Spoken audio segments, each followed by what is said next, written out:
Là-haut, très loin dans l'espace, alors que l'invasion des robots en plastique a détruit sa planète, le prince Toys R Us a trouvé refuge sur la Terre.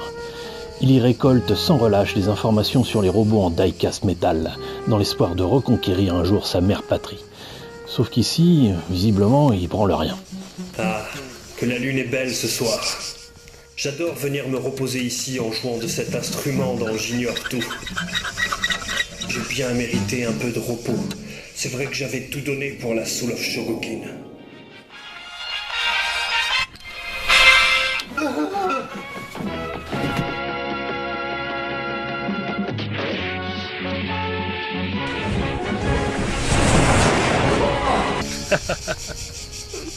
Et je n'y étais pas allé de main morte avec la Rayobot. Et enfin, j'ai ouï dire qu'il y avait une nouvelle figurine avec un concept complètement dingue d'une soucoupe qui se transforme en armure dorsale. Ah, ça fait peur tout de suite. Non, mais qu'avez-vous fait à mon Goldorak d'enfance? Eh bien oui, un petit vent de fraîcheur souffle et pour mon plus grand plaisir. Tout ça en valait la peine. Mais... Oh non! Mais comment ai-je pu oublier? C'est une erreur irréparable. Plus le temps de jouer de la guimbarde.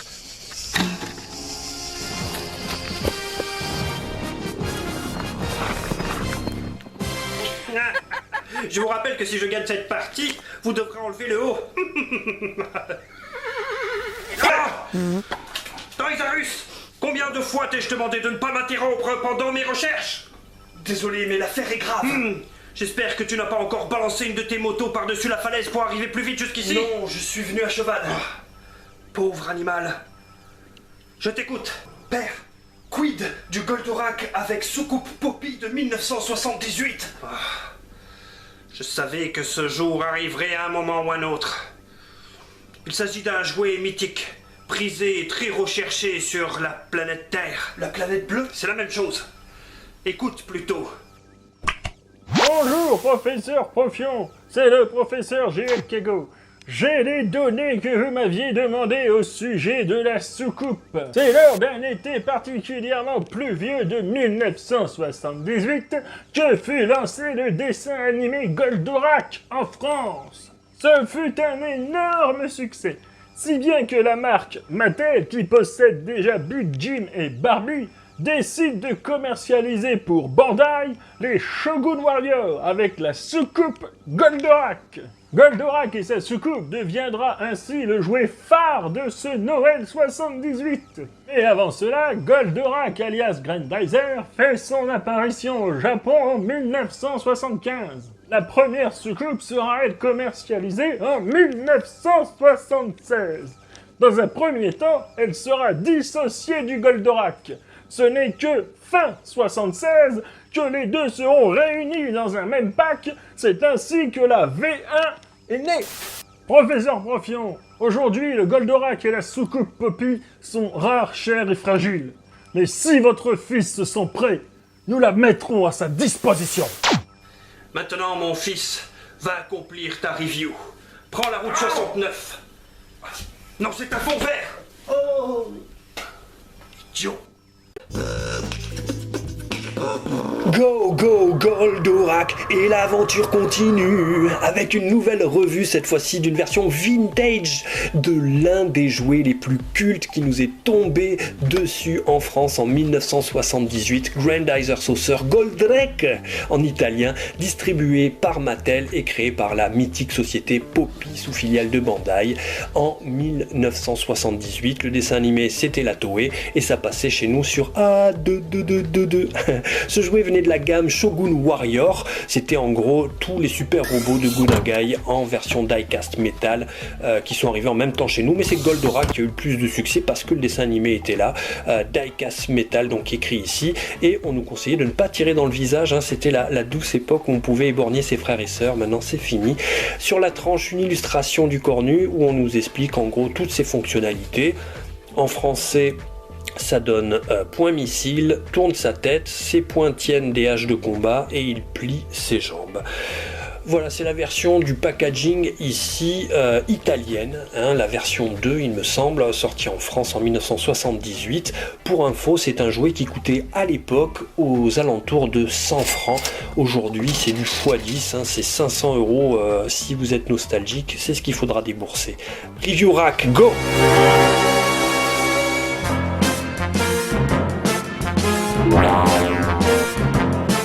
Dans la boîte, on retrouve la soucoupe, la figurine, toute une tripotée d'accessoires qui vont bien. Les fulgures au point, les clavicogires, les missiles gamma et les planitrons. Nous avons également une sympathique notice imprimée en Allemagne. On peut voir des illustrations en noir et blanc qui nous expliquent comment mettre l'astéroache dans le point du Goldo. Sur la partie intérieure, on nous explique qu'on doit insérer Goldorak par l'arrière en ouvrant le bouton de dégagement. Les torpilles s'éjectent, les planitrons également. Le système donc d'éjection et d'ouverture du sas à l'arrière, il est également articulé. On peut reculer la tête, l'incliner vers l'arrière et également les ailerons latéraux sont rabattables. Et derrière, on nous explique que les points peuvent se mettre soit droit, soit sur le côté et qu'on peut appuyer pour les lancer. Voilà pour le contenu de la boîte, de quoi faire mumuse. Allez, maintenant, on va jouer.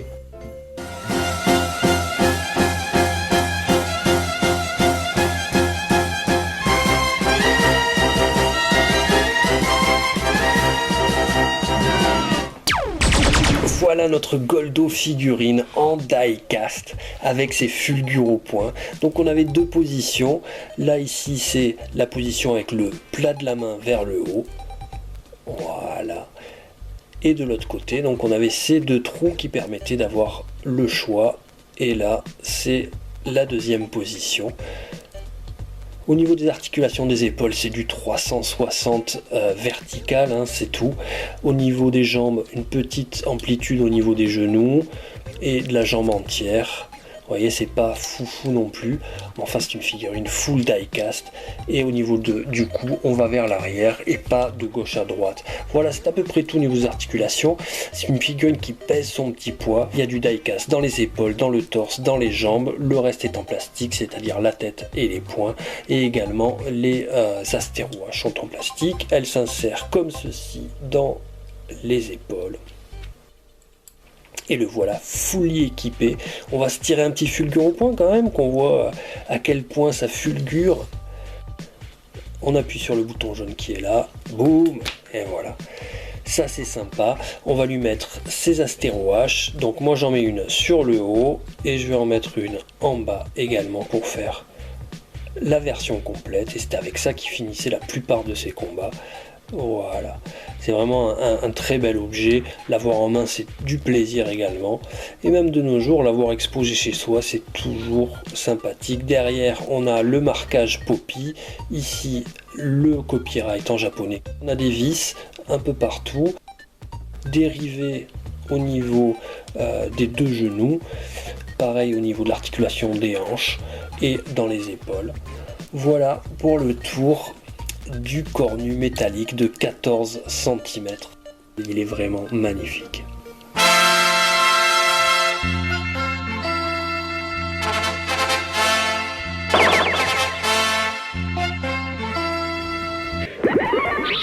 L'indispensable soucoupe, le Spacer de Goldorak. Ici, il a un peu perdu de sa superbe, hein, les couleurs sont passées, c'est pas le chrome d'antan, mais enfin l'essentiel y est. Pareil, au niveau des bleus, dessous, il y a quelques différentes de teintes, ça a jauni. Et là, le logo Poppy Made in Italy et le logo UFO Grandizer en japonais. Les petits trous aussi métalliques qui tournent, qui permettaient de faire rouler la soucoupe au sol. Et derrière, on a tout le système d'ouverture, ici avec des petits ressorts qui permettaient de lever, et ici de désengagement, ce qui permettait de lever les pieds, on le verra tout à l'heure, pour qu'ils puissent sortir vers l'avant. Là on a les deux lanceurs sur le côté, on va y mettre ici les planitrons, comme ceci. Donc il faut juste l'armer, il ne rentre pas à l'intérieur entièrement. Voilà. Planitron. Ouais, ça c'est toujours bon. Et de l'autre côté, donc le missile gamma qu'on vient rentrer comme ceci. Missile gamma. Et voilà les petites vrilles qui partent. Le logo ici sur le côté en japonais. Et je pense qu'on a fait le tour du bestiau, donc sa version sortie en Europe qui roule, et les japonais eux avaient 2 petits missiles jaunes sur les côtés, de chaque côté du Goldo, et en partant du Goldo on va le chercher et on va le rentrer à l'intérieur. Donc il y a 2 positions, là on va se commencer par les points vers le haut, comme ceci, et puis on va le rentrer par l'arrière. On pourrait le rentrer par l'avant avec les points surtout dans cette position là, mais on va respecter ce que dit la notice et puis aussi l'essence même du dessin animé qui veut qu'il rentre vers l'arrière pour faire l'arrimage. Voilà, donc c'est quand même un jouet qui est fragile l'air de rien, même si c'était pour des enfants, notamment tout le système de désengagement là, il y a souvent des parties qui sautent parce que c'est pas évident en fait de le mettre dedans, et je pense étant enfant, même adulte, ça peut arriver de forcer. Vous voyez là c'est plus ou moins bien mis, voilà, là on ferme ici et le voilà comme ceci. On a juste à remonter le cou et il est dans sa position avec les 2 points dressés vers l'avant. Regardez-moi si c'est beau. Si c'est beau. Il traverse tout l'univers aussi vite que la lumière.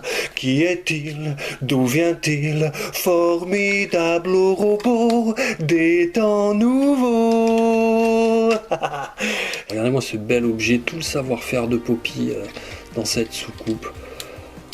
Franchement, c'était le jouet dont rêvaient les gamins des années 80. En tout cas, tous les petits gamins qui voyaient Goldorak. Avec le Jumbo, bien sûr, c'est les 2 jouets mythiques de ces années-là. Donc pour dégager, moi je le fais à la main parce que franchement c'est chiant. Et voilà, il est sorti.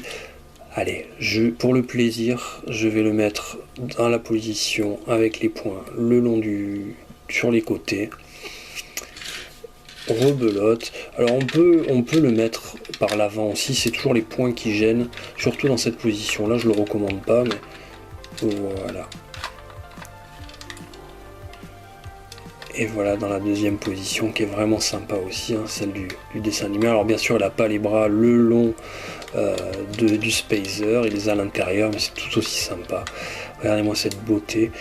Voilà, je vais l'équiper complètement. Dites-moi ce que vous en pensez. Est-ce que c'est un jouet que vous avez eu vous quand vous étiez enfant? Est-ce que vous en gardez des bons souvenirs? Est-ce que peut-être que vous l'avez à nouveau dans votre collection? C'est vraiment une belle bête que je recommande si vous avez les moyens, bien sûr. Comparons un peu les échelles, on a ici la Rayobot de 20 cm, Soul of Shogokin 15 cm, la Poppy de 14 et la Gachapon de 7 cm. En conclusion, c'est tout le savoir-faire de Poppy d'une époque où les jouets, les robots étaient en métal. C'est une petite merveille, franchement, ce robot-là. C'est un bel objet. C'est pas une figurine vers laquelle je serais allé forcément, surtout à cause du prix, et c'est assez excessif, je trouve.